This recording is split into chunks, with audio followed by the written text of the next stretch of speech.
Hello, and welcome to our Apogee Sacramento virtual info session. My name is Kate Bagley, co-founder, along with Heather Liu, who you'll meet shortly. And we will be hosting this time to give you more of an understanding of the Apogee Sacramento program. Now, you are in the right place if you believe that the conventional schooling system is failing your kids and you want to hear how Apogee Sacramento is a wonderful solution that will actually prepare your kids to thrive in life. You're also in the right place if you have been homeschooling, but you want an option for your kids where you don't feel like you need to be concerned about your own limitations just as one person becoming your kids' limitations, where your kids can learn from a team that is passionate, bringing a full range of strengths where they excel, where you can still be involved and your kids can be part of a community of other quality young leaders and families. If you connect with either of these, you are in the right spot if you're wondering if Apogee Sacramento might be a fit for your family. And the fact that you're watching this also means that you are taking an active role looking at what is going to be the best option for your kids, for their education, for their development. So much respect and appreciation for you already, whether or not Apogee Sacramento is a fit for you. And we just want to say that from the start, thank you. Well done for leading your family with intentionality and ownership. And now the fact that you're watching this also means that there's something that you may be wanting to avoid for your kids' education and or things that you're hoping for that you or they aren't experiencing yet. Maybe you've come to the conclusion, I don't think that standardized one-size-fits-all education is best for my kids. Or, man, the public school system is overstepping their role and trying to override parents and push things that I do not want my kids learning. Or maybe you're homeschooling and you have experienced the challenges that come with trying to meet multiple kids' educational needs and learning spaces at the same time. Or even just one child who is a bit resistant to learning from mom or dad in that setting. Maybe you've just wondered, are my kids getting what they need? So again, if you've thought any of those things, you're in the right place. Now, a question that I have for you to consider is if you don't make a change or try something new, what will your family's reality be? What will the default experience be if you continue on the educational path that you're on? And only you can answer that. And then our question would be, if you listen to this entire presentation and you know you need to make a change in your kids' education, will you take action? Our goal with this session is to help you see how conventional schooling is failing our kids, how Apogee Sacramento is educating differently to actually prepare kids to thrive in life, and help you see how for homeschooling families, our program could be a new solution to enhance your kids' educational experience beyond the options that you've had. We want to help you be clear whether or not Apogee Sacramento could be the best fit for your family and for your kids right now. So in this session, we are going to give an overview of the vision and our why behind what we're building, and that has a lot to do with the difference between schooling and education. We'll share about the broader movement that we're part of and how what we are building is distinct from other educational options. And then we'll answer some frequently asked questions. All right, so let's dive in. Why are Heather and I here creating a new educational option? It's very personal for us. You can see them on the screen. Like you, as a parent, we want the best for our own kids. You can see mine on the right and Heather's on the left. Our paths crossed on our search for a great educational option for our own kids. Both Heather and I have a background in human development, and we started to see clearly conventional schooling is not actually built to support human development and thriving, which we'll expound on more in just a little bit. But Heather and I were looking into other educational options and visited a program together one day, and as we debriefed about our experience, we began to sense this invitation and assignment from the Lord in that moment. I felt God say to me, Kate, you are not going to find what you're looking for your kids. You're going to need to build it. And Heather and I began to see the vision progressively that, yes, of course, this thing that's in front of us, we feel like God's inviting us into, is about creating the very best thing we can with God for our own children. But it's also about investing in the next generation of leaders, raising young leaders. And then we begin to see, oh, God wants to restore and disciple families back to the place of priority, health, and empowerment that they're designed to have as a unit. Everyone engaged in lifelong learning and growth and development together. And then we began to see even further the big picture. What God is up to is social reformation. He wants to disrupt the broken institution that schooling has become and the negative effects that it's had. And he wants a new wineskin for education. So this is ultimately part of a long game strategy to shift significant social issues that we see playing out. He wants revival and reformation. So he is rebirthing education as a strategy to raise young leaders, restore families, and reform society. This is the assignment that he's invited us to partner with him in. And it's an amazing convergence for Heather and I of our accumulated experiences and work, as well as the relationships and the resources that we have cultivated over the years to partner together with to build this vision.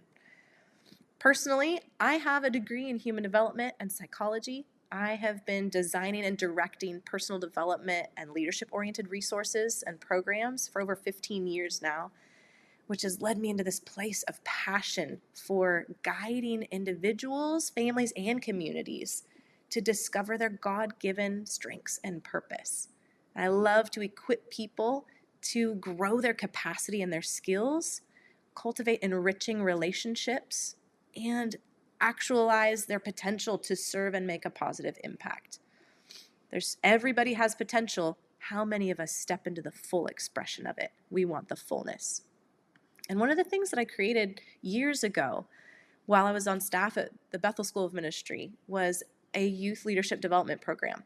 And this was an interactive and engaging experience that integrated character development, social and emotional intelligence, life skills, and leadership for young people. So basically everything that I wish I had had when I was young. And that's going to get to come to life again and be invested in Apogee Sacramento, which is so exciting. Then most recently, I built and directed the Jesus Culture School of Leadership, where I had the privilege of investing in some of the most incredible people from all over the world, leading in different arenas, helping them develop as spiritually mature, relationally healthy, effective leaders.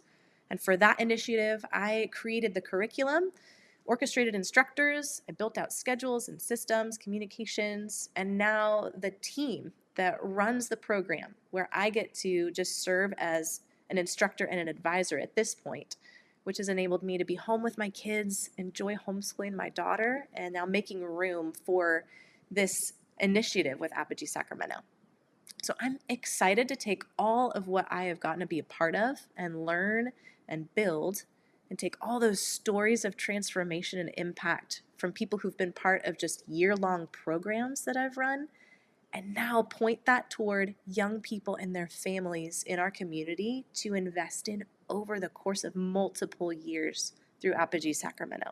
It is going to be so rich.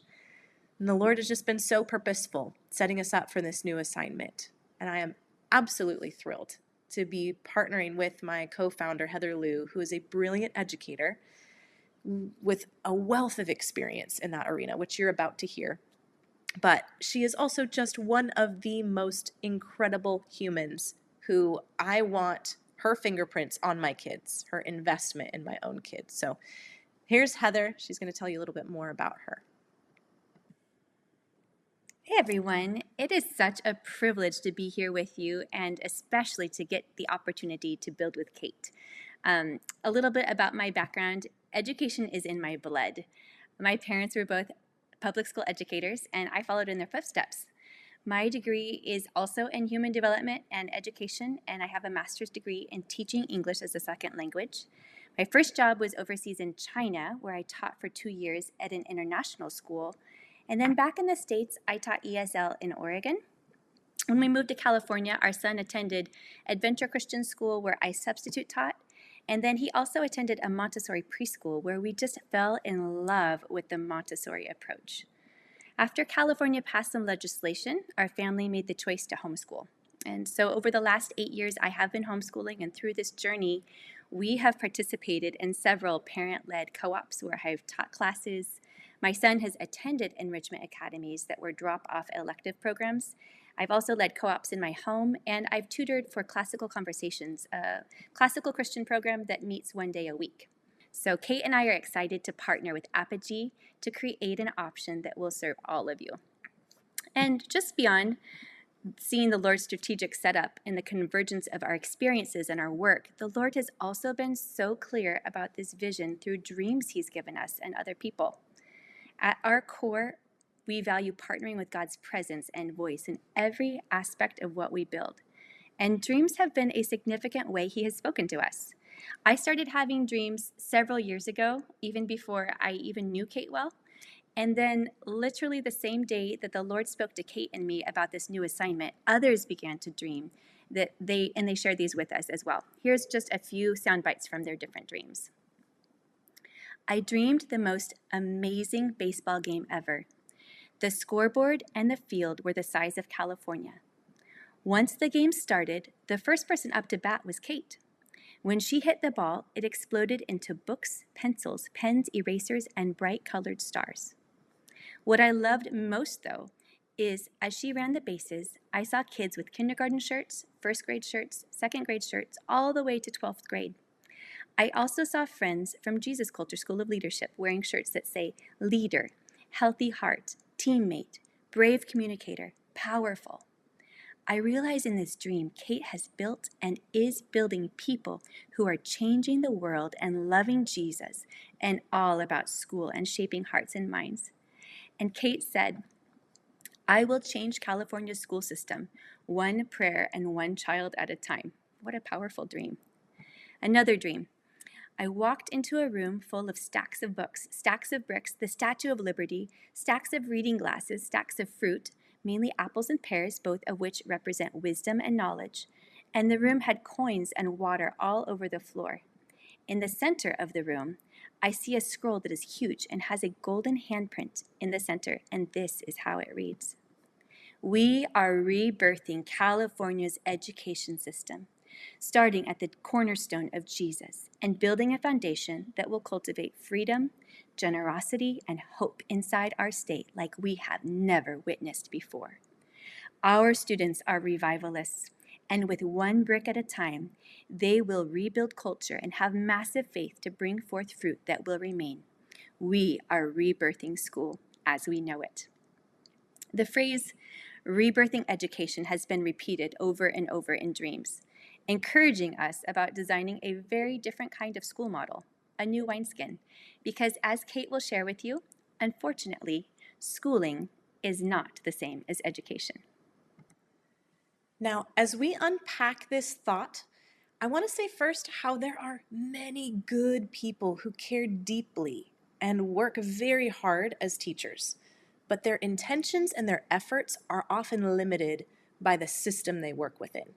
So this conversation that we're going to unpack is about the system, not individuals who work within it. But with that, did you know that the compulsory school system was actually instituted as a result of the Industrial Revolution, and it was never designed to actually educate? It was set in place as a means to train compliant future factory workers that would be unquestioning, dependent, and obedient citizens. Seth Godin is one of the leading voices in education right now in a new educational reform, and he describes the context for this. He says, where 150 years ago, adults were incensed about child labor. Low-wage kids were taking jobs away from hardworking adults. Factory owners insisted that losing child workers would be catastrophic to their industries, and they fought hard to keep kids at work. They said that they couldn't afford to hire adults. Part of the rationale used to sell this major transformation to industrialists was the idea that schooled kids would actually become more compliant and productive workers. By 1918, nationwide compulsory schooling was in place. Our current system of teaching kids to sit in straight rows and obey instructions isn't a coincidence. It was an investment in our economic future. The plan was trade short-term child labor wages for longer-term productivity by giving kids a head start in doing what they're told. Large-scale schooling was not developed to motivate kids or to create scholars. It was invented to churn out adults who worked well within the system. Now, consider this quote by John D. Rockefeller. He's one of the masterminds behind compulsory schooling. He said, "I don't want a nation of thinkers. I want a nation of workers." That was startling for me to hear direct quotes like this from people who were behind compulsory schooling. And there are many more that Heather and I found as we did our deep dive into education research to understand more about why things are the way they are and what is actually best for kids if we could create an ideal. Because the institution of compulsory schooling has led many parents, including myself before this initiative, to believe that their children would be disadvantaged without schooling. And it has promoted as normal what's essentially become families outsourcing their children's development to a system that's purposely designed to train a populace who doesn't think on its own, is easily influenced and even controlled, is willing to work for very little, and has no real ties to their families. So one thing that we want to clarify in this time is how conventional schooling is very different from how we will approach education at Apogee Sacramento. Because we know that what we're building is not going to be a fit for every family. And we'll need to thoroughly assess the right fit to effectively serve the families that we're meant to. And much of that fit revolves around this distinction between a schooling mindset, which has been ingrained in most of us at no fault of our own, versus vision to embrace education for life. So we'll be looking at schooling versus education side by side in just a minute, but I want to have you reflect on something first. Even the negative agendas and the effects of compulsory schooling aside, let's just think about, what do we even remember from those 12 years of schooling for us?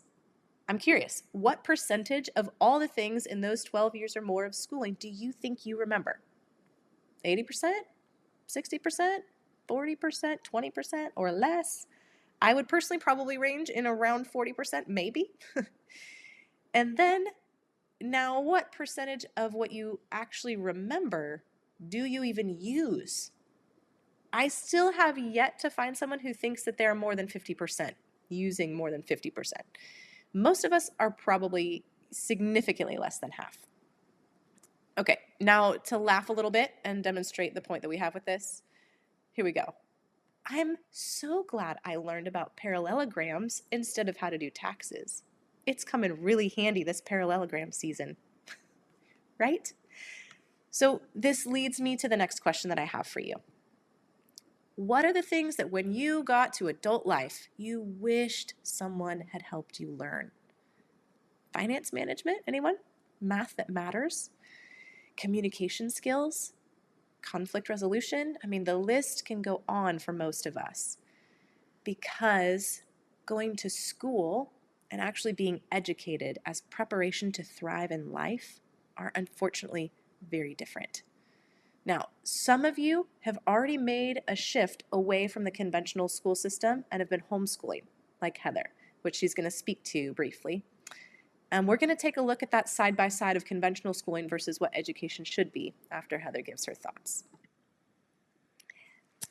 I think it's important to note that even if you are like me and have homeschooled for many years, knowing the difference between school and education is still valuable because we've been so trained to think it has to look a certain way. I myself was great at school. I knew how to play that game very well. So naturally, When I began homeschooling 8 years ago, I brought many aspects of a traditional education home, and it has been a process to decondition. When I began teaching my son in kindergarten, I had a desk set up for work, time slots for subjects, and a timer to keep track of classes. And I was really rigid, so I tried to make sure that we checked all the boxes and hit all the benchmarks. Did it result in plenty of tears and frustration? Absolutely. Did I find ways to adjust and grow? Yes. And I'm still in the process of growing and deconditioning, ultimately asking myself, what is education for? How will it serve my son to grow and thrive in life? So even if you are like me, a homeschooling parent, this conversation is still valuable because it's a process. We must reflect and ask ourselves, are we still checking off school boxes at home? Or is what we're doing at home really preparing our kids to thrive in life? Kate's going to take you through a snapshot of the major differences between conventional schooling and what a true education should be like. Okay, let's take a look. Conventional schooling versus what education should be. Conventional schooling is like a factory, sitting still in desks in rows with bells that dictate when to move, when to start, when to be done. You can only go to the bathroom when you have permission. There's standing, waiting, walking in lines. All of these are components of a purposeful design that actually stifles human development and flourishing. Education should be like a greenhouse, environments with structures and practices that nurture life and growth with intentionality and care. Conventional schooling is stripping students of natural curiosity and motivation. Schools replace curiosity with compliance. Education should foster curiosity and interest and a love for learning that will last a lifetime and not just be relegated to 12 years. Conventional schooling promotes regurgitation and what to think. So someone who is being schooled is told, this is how it is because scientists, historians, and other people who are smarter than you have already figured it out, and there is no need to look into it further. But this produces dependency, like I need you to tell me what to do. On the other hand, education should promote exploration, understanding, learning how to think, and problem solving. So somebody who's being educated will be told, okay, do some research on this topic, study the evidence, weigh both sides, and make an informed conclusion. This develops self-responsibility and leadership. The conventional schooling system uses standardized teaching and ineffective direct instruction to large class sizes that have a range of learning styles and levels.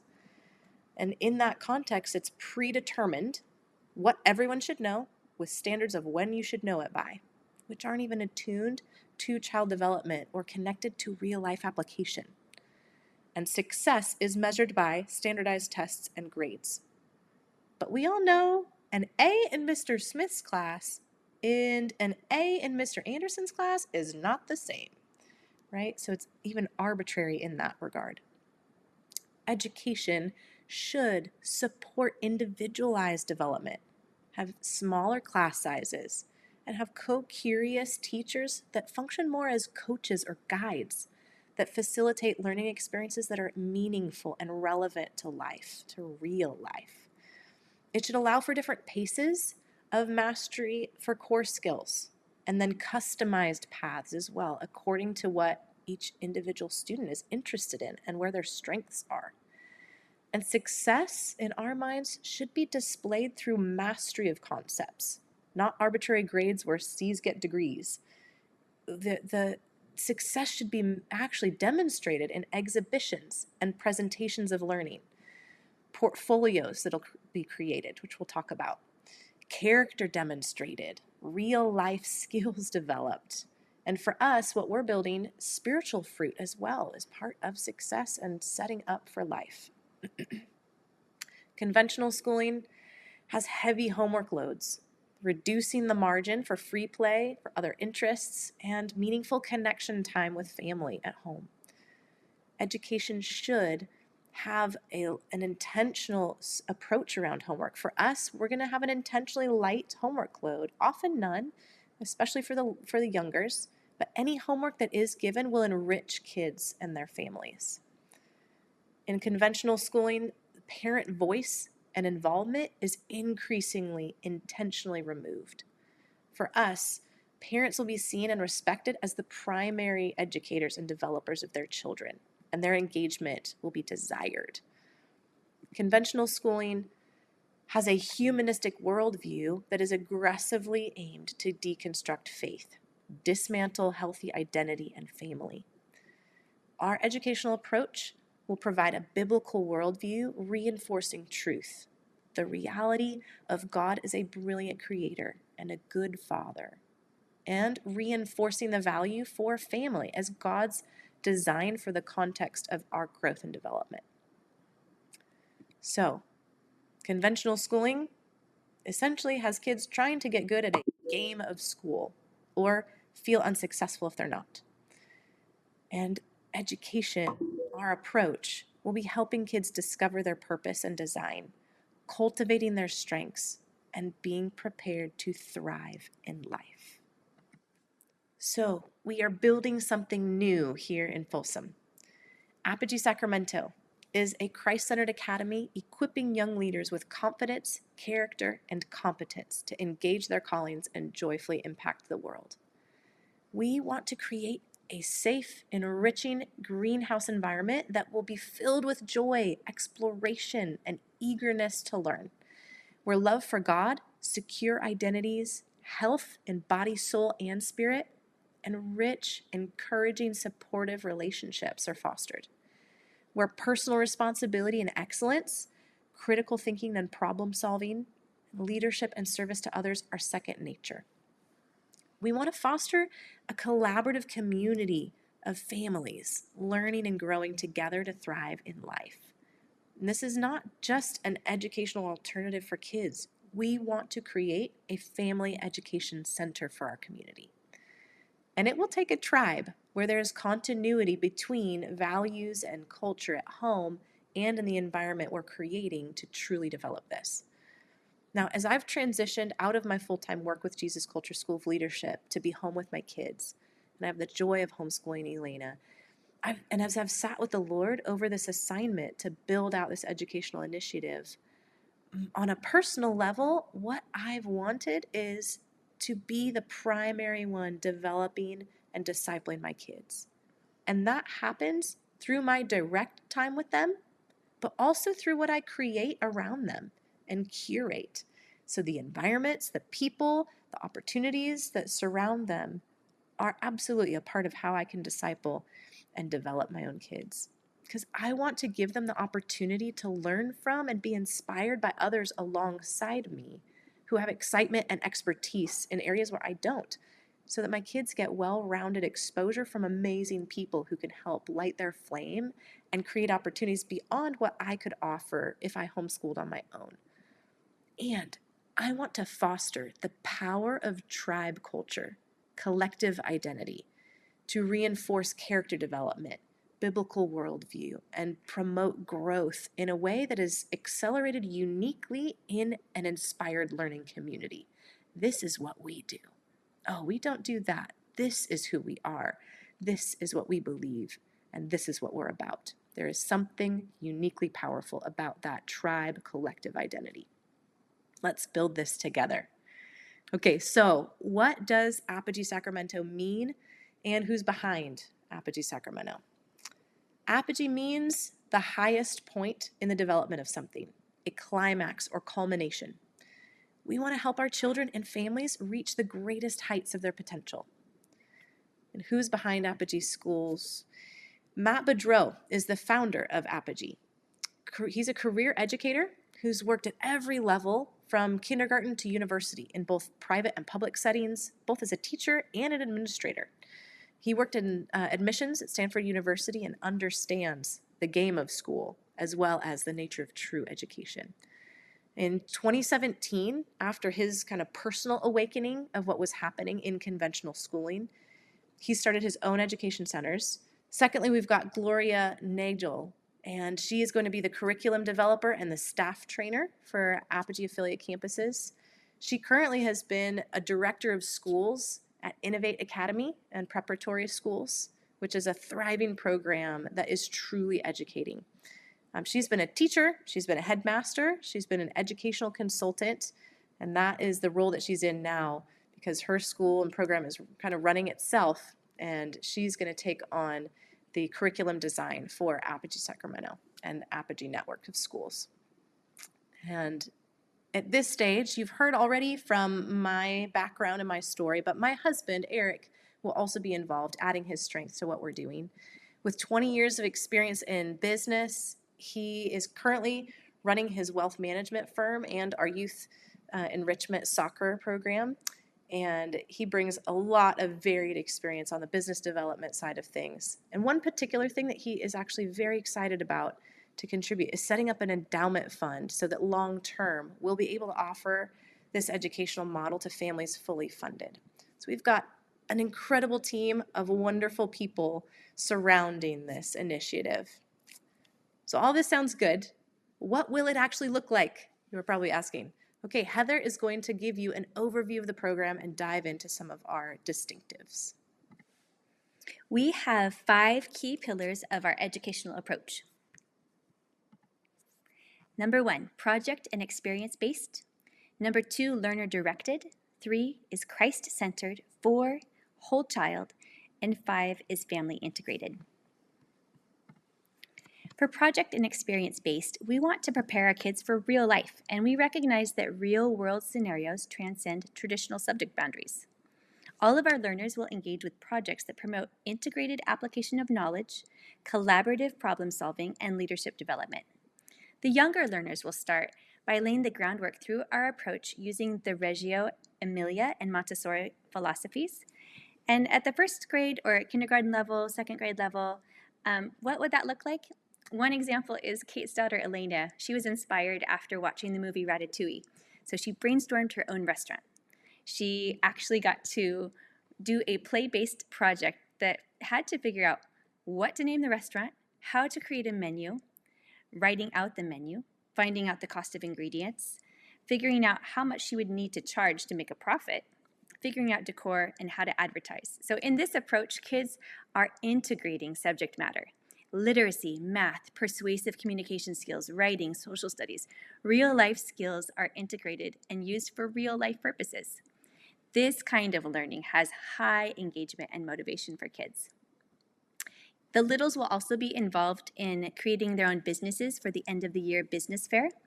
They will create a product, design the packaging, promote their product, and then even be the ones to take change and give change, go back and forth with their money. They'll have some support, but the olders won't. The olders will get to do that all on their own. What will it look like for older children? Middle schoolers will also be involved in the business fair, but they will further enrich their development by engaging in internships, job shadows, and apprenticeships, thereby giving them real-world experience and honing essential skills. On the job shadow apprenticeship side, we will partner with local businesses to have students experience what that industry might be like for a few days, up to a couple weeks. The 6th graders would start by writing letters and making phone calls to businesses asking for an opportunity to shadow for a couple days, while 8th graders will pursue an actual apprenticeship. All the students will gain practice writing emails, making phone calls, writing thank yous, and journaling their experiences. What better way to start to imagine what they want to do with their lives? Why would they want to wait until after college to begin to dream and get real insight into the realities of different industries? As a result of these experiences, students will build digital portfolios where they list their job shadows and apprenticeships, along with samples of their projects and presentations. In this way, we will help coach them to build a track record so that when future employers look them up, rather than finding social media pages littered with junk, they will see an extremely resourceful young person who has drive, communication skills, and real-world experience. One piece that's very important to us is service. So we will help our kids get in front of city leaders to ask what problems in our community they could help solve. So they become contributors to the community and even ask God, what solutions do you have to the problems that are here in our city? Our second pillar is learner-directed. We believe that optimal learning occurs when curiosity meets relevance. We will foster an environment where children are not only interested, but they help take charge of their learning journey. This recognizes diverse learning styles and paces. So our flexible mixed age setting will enable an individualized approach where learners can accelerate when they're ready and receive support as they work towards the mastery of essential concepts at their own pace. Our team will act as guides and co-learners, empowering young leaders to set and achieve personalized goals, aligning education with life direction. Instead of being a sage on the stage, they will be guides, asking good questions that empower kids to find answers, learn how to think, and take ownership of their learning and growth. Socratic discussions will be a part of our learning environment. These are interactive dialogues that prioritize critical thinking and active participation, and they develop essential life skills like effective communication, problem solving, and civil discourse. And then if you look to the right, there's a game board. For the younger studios, one way learners are given a voice and a choice is by having a game board like the one you see there. There's just certain foundational skills that each learner will need in order to become competent in reading and math. So it's not really a choice of, do I want to do math today or do I want to lay on the floor and do nothing? It's more of a choice. Do I want to work on this Montessori math job right now, or do I need to use the iPad to speed drill addition? The game board gives learners flexibility to choose when they will work on specific skills, how they will learn, while still having the flexibility to take extra time on skills they have yet to master. In these ways, students will learn to take ownership of their time and project management with space to learn and fail in a safe environment. With students being in the driver's seat of goal setting and receiving direct feedback, they will learn time management in a very practical way. Our next pillar is Christ-centered. Our program is built on the foundational belief that God is a good, loving, brilliant, and intentional creator. We recognize that our purpose is intricately tied to our connection with Him, and that true understanding of the world can only unfold in this context. Cultivating personal relationship with Jesus is central to our mission. We seek the wisdom, knowledge, and empowerment He offers in every area through a regular practice of conversation with Him around all the things that we are learning. We want to develop joyful leaders who will bring divine wisdom, solutions, and resources to society and serve others as they are inspired by Jesus' example.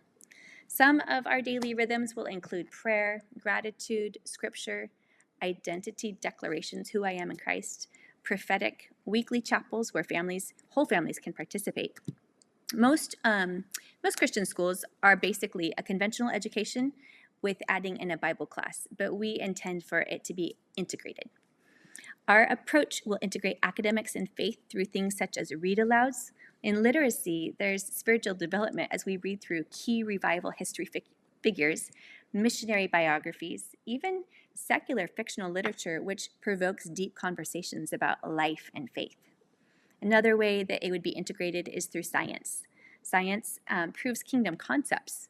The Bible talks about how life and death are in the power of the tongue. So we got excited about the idea of learners engaging with real science experiments, such as Dr. Masaru Emoto's experiment, where rice that heard loving words was in good condition after a few days or weeks, while rice that received hate speech went moldy and bad.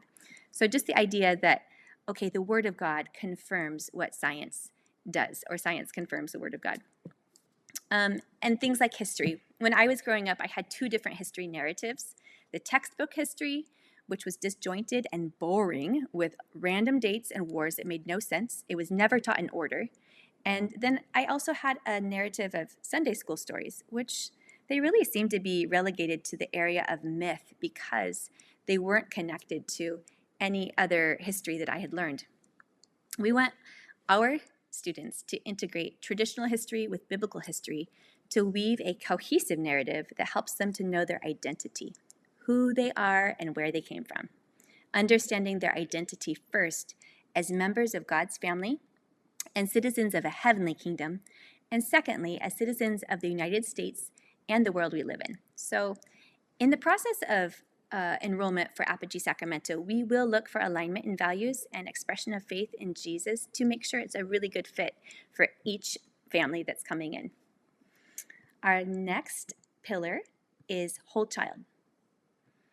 We are whole interconnected beings. So we recognize that life encompasses more than knowledge alone. We believe that to truly prepare our children to thrive in life, alongside academic excellence, their education must integrate social and emotional intelligence, character and leadership development, spiritual formation, real-world skills, physical health and nutrition, and guidance towards their unique purpose and contribution to the world. Above all, who they become is of utmost importance, as everything they do and accomplish will flow from their being. Okay. The next pillar is family integrated. You know, this is really important to all of us. We love our children and we want to be with them. So we will intentionally start our day at 9 a.m. in order to create more space for families to make nutritious breakfast, to have workouts, and have family devotional time. Family is the primary place of discipleship. In our educational philosophy, we recognize you, the parents, as the first teachers, emphasizing your crucial role in providing support for your children's learning. We will come alongside you to help you feel empowered in leading your children. We're going to collaborate along with the team, parents, and young leaders to fuel motivation and a positive attitude towards learning, supporting them on their journey to reach their full potential. We strongly believe in the importance of families modeling personal growth and learning for their children. This approach is designed to invest in the growth of the entire family unit. What would parent participation look like? There would be many opportunities to be involved, and several of them are classroom support. You can come in and help with centers to support math or literacy. Here is what we are planning for the fall of 2024. We are planning to launch in September after Labor Day. We're looking at kindergarten through 8th grade, really depending on enrollment. So consecutive grades will be added each year to expand all the way through K-12.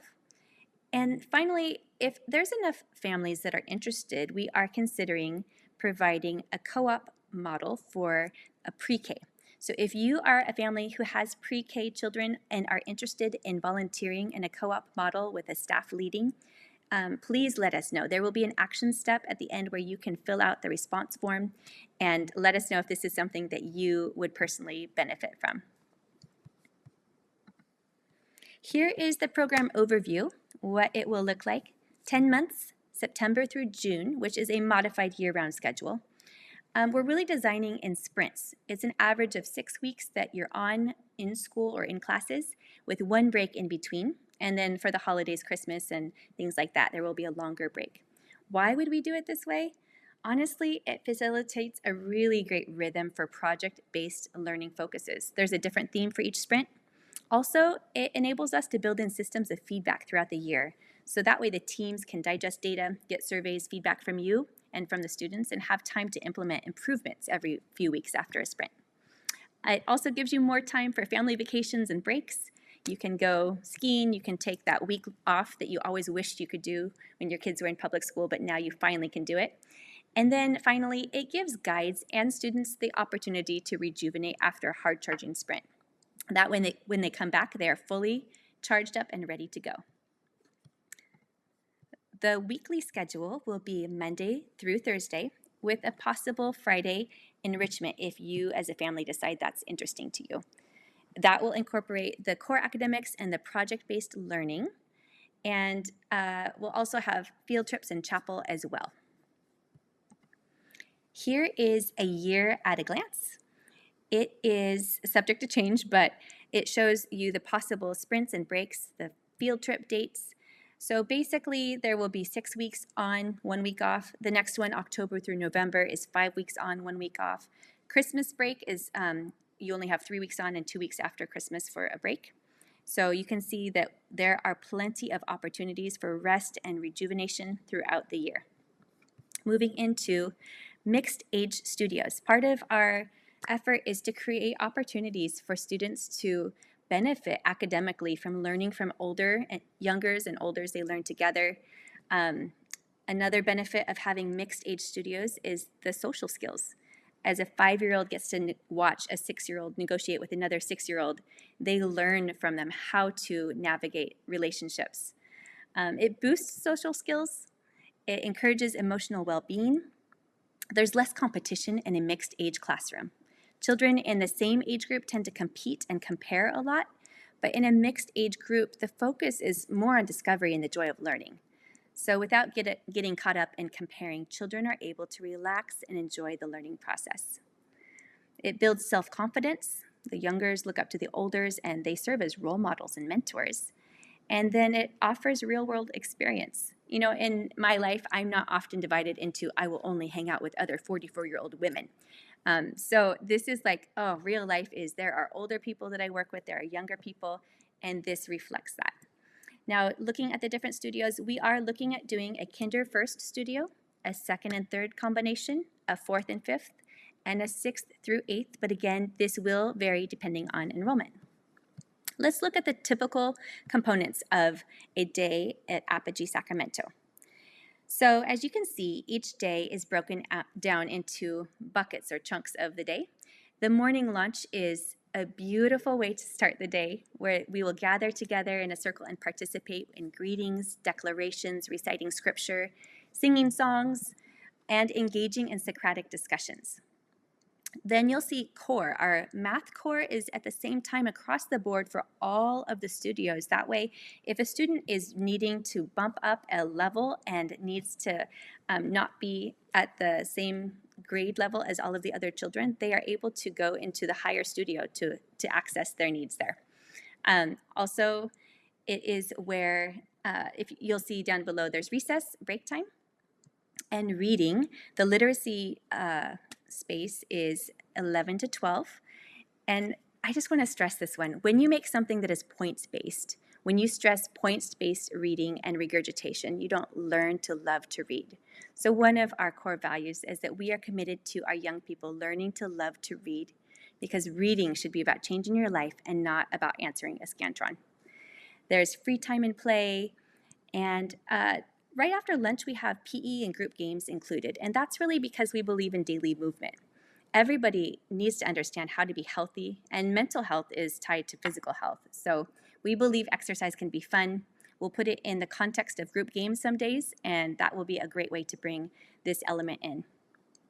In the afternoons, you'll see project-based learning. That's an hour and a half to 2 hours. It's really where academia becomes meaningful. It's tied to projects. This is where they will always have a themed project that they are taking part in, which will go over the course of 5 to 6 weeks, with a very specific exhibition of works at the end. And finally, just like a Montessori studio, we will end with studio maintenance, where there's responsibility on campus and a closing meeting. To wrap up the day, students will give shout outs to others they see engaging in the character traits they've been working on, celebrate victories, and close in prayer. And now Kate is going to give you a few of the frequently asked question answers. The question of accreditation. This is a very different model than traditional school. And the question comes up, will you be accredited? How does that work? The short answer is no. But most people don't even know what accreditation is. It is a review process to determine if an educational program meets defined standards of quality. That's all it is. And if you think about it, homeschooled students are not a part of an accredited school, but it doesn't prevent them from graduating high school or receiving a diploma.